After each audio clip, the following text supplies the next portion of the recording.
James Gunn will officially be heading DC Films. Now, what does this mean and what does it not mean?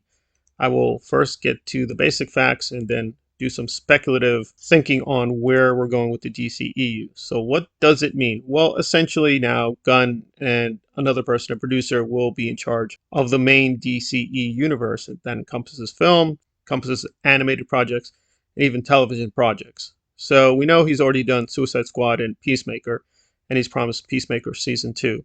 So, he's also said he's going to still do some directing, but his main goal will be to sort of try to integrate the universe a lot more and make sure that the projects presumably lead into other projects, much like the MCU. I gotta say, I don't think that's the best idea. I do like that the DCU has a lot of eclectic choices, but I do recognize, obviously, a shared universe has a lot of benefits. So, tentatively, I do support the idea, but we're going to have to wait and see where he's going to go with it. The main DCE universe, as in Peacemaker, Batman, Wonder Woman, and Superman, will come under his jurisdiction, but many projects are not under his control. So the Joker, for lack of a better word, is kind of its own thing. And so Joker 2 presumably will get some feedback and even some guidance, but it is not really a project he can control. That will be its own thing. The same thing with the Batman universe. That will presumably be its own pocket universe and will, yes, have some feedback from him, but it will be its own thing as well. And they're developing sort of these villain-based movie projects for that. So that will be its own thing. But in terms of the main universe with Batman, Superman, and the major heavy hitters, as well as small characters, those are his responsibility. And it's not just film projects, but television projects, animated projects. Now, this doesn't mean he's controlling Warner Brothers. It doesn't mean he controls all Warner Brother films, but it does mean the DC side of things are what he's going to be basically supervising, as well as trying to shape the content so it's more cohesive and presumably more integrated. So, upside, downside. Well, I'm a big Snyder person and a big fan of Zack Snyder, and a lot of pro Snyder people seem to take this as a very negative thing because we can't hide it. He is friends with Joss Whedon. He's been friends with Joss for a very, very long time. He also seems to be on friendly terms with Geoff Johns, who was responsible for the Joss Whedon version of Justice League, and a lot of DC fans, including myself, didn't like that. It's very weird, iffy, where this is going because Gal Gadot has issues with Joss Whedon, so does Ray Fisher. Now, I don't agree with all the charges made against Joss Whedon. I do think there was abuse, but was he a racist or was he a misogynist?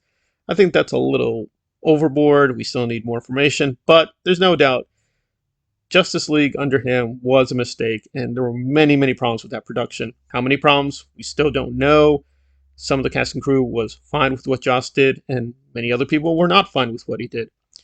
But I don't think this spells the end of the so-called Snyderverse at all. Zack supported James when he did the Suicide Squad. Technically, he was a producer on that film. So I think the lines of communication are quite open. And Zack has been overall supportive of some of these projects, including the Batman.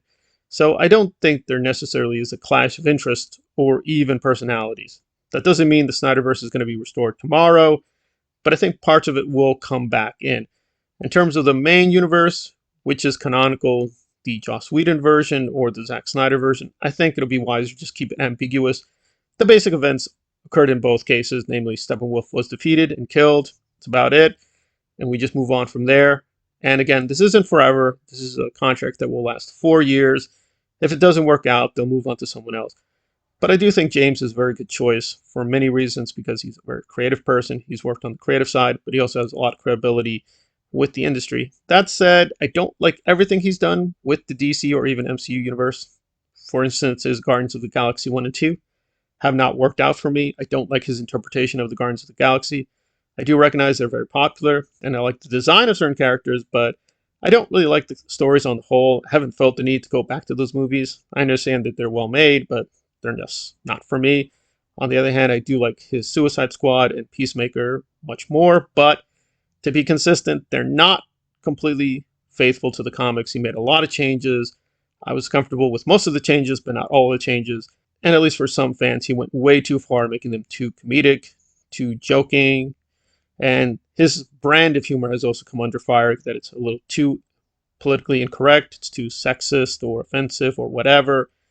Again, I'm kind of open-minded about those things. I don't really care. I can understand some people still being offended and hoping that those issues will be readdressed, but we'll have to wait and see. So, on the whole, despite being a quote Snyder fan, I'm tentatively supportive of this decision, but we're going to have to wait and see where they're going to go with this. I don't think this is the end of the Snyderverse. It's not a full restoration. I expect that this will be negotiated back and forth, but I'm sure James will now put the universe more in line with his own vision, with his own stylistic ticks, and he will bring people who are friendly to that. Does that mean Joss Whedon is coming back? Don't know, but now the door is definitely left open. I think for me, the bigger issue is Geoff Johns and how they're going to get along. I think, frankly, Jeff should move on, maybe put him somewhere else, but that's me. It's a lot of questions we have up ahead, but I think tentatively this is a good decision, but we're going to have to wait and see where they're going to go with it, and there are much more concrete plans with the sequels for Black Adam, Superman, and the other projects. And that's where we are with the new decision to make James Gunn the head of DC Films.